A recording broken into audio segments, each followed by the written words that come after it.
నాకు అది కావాలి, ఇది కావాలి, అక్కడ వెళ్దాం, ఇక్కడ వెళ్దాం. ఎంత ప్రెజర్ నా మీద.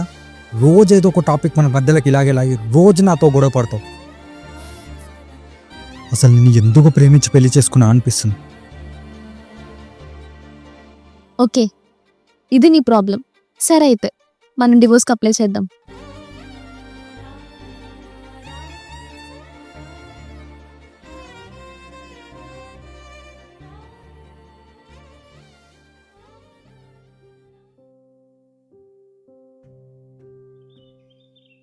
బావా,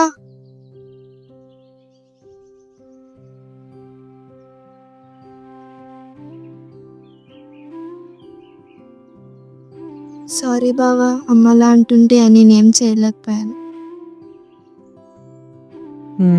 పర్లేదు, మాకు ఇదేమైనా కొత్త, ఎప్పుడు జరిగేదేగా.